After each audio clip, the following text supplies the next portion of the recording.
Nursing ও মিডওয়াইফারদের ৮ দফা দাবি বাস্তবায়নের দাবিতে সারা দেশের মতো সাতক্ষীরাও প্রতীকী শাটডাউন কর্মসূচি পালন করেছে Bangladesh nurses association BNA Satkhira জেলা শাখা। রবিবার ৩০ নভেম্বর সকাল ১০টা থেকে বেলা ১২টা পর্যন্ত সাতক্ষীরা সদর হাসপাতালের সামনে এই কর্মসূচি পালন করেন নার্সরা। ২ ঘন্টার এই শাটডাউনের কারণে হাসপাতালের চিকিৎসা সেবা স্বাভাবিকভাবে ব্যাহত হয়।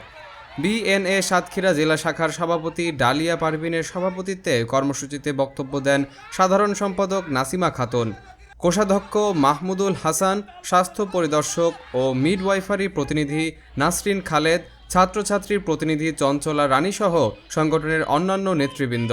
বক্তারা বলেন, তাদের ৮ দফা দাবি অবিলম্বে বাস্তবায়ন করা না হলে আগামী ২ ডিসেম্বর থেকে দেশের সব স্বাস্থ্যসেবা কেন্দ্র এবং নার্সিং ও মিডওয়াইফারি শিক্ষা প্রতিষ্ঠানে কমপ্লিট শাটডাউন পালন করা হবে। আমাদের দাবি একটাই, আমাদের দাবি যে 8টা দাবিগুলো আছে এই 8টা দাবিগুলো মেনে নিয়ে আমাদেরকে রোগীর পাশে যাওয়ার সুযোগ করে দিন।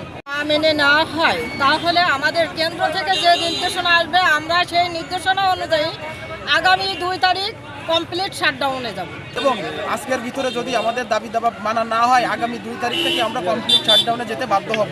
সুতরাং আবু জাফরের তথ্য ও চিত্রে জিহাদ আব্বাসী, সাতক্ষীরা।